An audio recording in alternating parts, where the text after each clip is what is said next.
You know Joe Powell. Joe's one of our directors. Joe is also the chief executive of Always People First.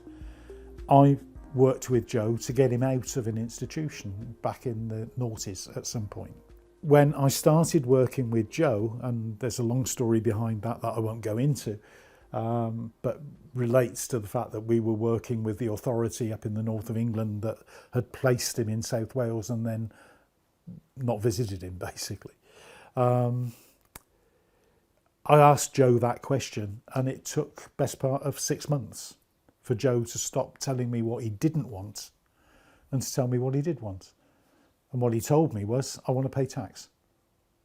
And at the point at which Joe said to me, I want to pay tax, I was able to say, okay, so what do you need to do in order to do that? And that from that, what rolled out of that was, well, I missed my education. I need to get back on, I need to get some qualifications. I need, I need to be able to get the resources in order to pursue that education, and I need somewhere to live.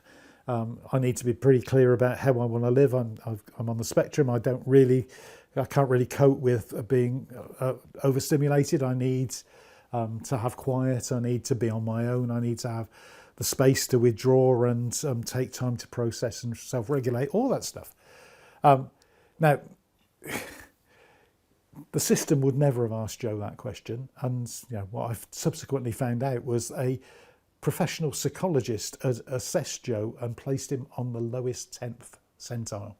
In other words, he was stupid enough to see this guy who went on and got a university degree and now leads a national organisation as somebody with a severe learning disability. So what do we trust? At the end of the day, what I trusted in that circumstance was Joe saying, this is what I want. And I'd spend enough time with him to trust him, to absolutely trust him. I'll never forget the first time I went to meet him. I went to meet him and we were in this little flat. He had this little flat in this institution. And we sort of crowded in with staff from the agency that was supporting him. People who were basically being paid over £100,000 a year in order to support him, when Joe would argue I wasn't getting any support. I was the only person there that didn't have a learning disability. I was left to my own devices. And he would argue that over a decade he learnt almost on his own how to self-regulate and how to deal differently with the stress he was experiencing. The reason that things changed was that Joe made a point of, he took agency, and my car was parked out. They had to get through a gate to get into this place. My car was parked outside, and he managed to negotiate a position where he escorted me to my car. And as soon as we were outside the gate, he said, we can't have a proper conversation with them present. And from there on, we agreed, we met in all sorts of places where there were no staff. And what happened from that was we built a relationship. And as Joe began to trust me, then, and I began to understand him, then we could go somewhere. I wasn't there to do an assessment. I wasn't there to fill in a form, a pro forma. I wasn't there to justify spending money or anything. We were there to find out, how we could change things and how he could be the leading role player in that. So when we did agree the plan, and I never forget this meeting as well, we met again at the service when Joe and I had developed his plan and presented that to his funding authority. And the manager of this service deliberately, in our view, arrived very late at the meeting and kept people waiting and uncomfortable. And there was lots of negative conversations going on.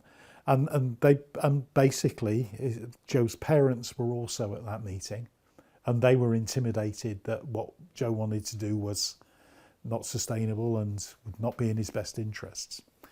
And we had a really difficult meeting where I and Joe's advocate actually carried the day in terms of Joe makes the decision about this. But the moment we'd left, the manager turned on Joe and said, if you do what you're proposing to do, young man, you're going to spend the rest of your life in mental institutions. Professional? Yeah.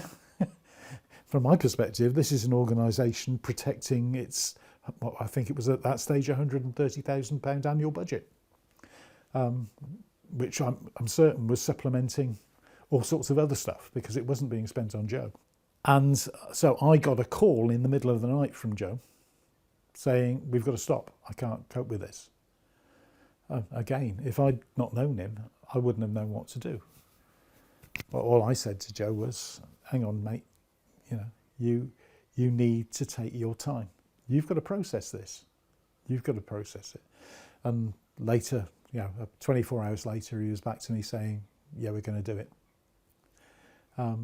But, if he'd made that call to a local authority, they would have probably set off in another direction. It's because they wouldn't have known him.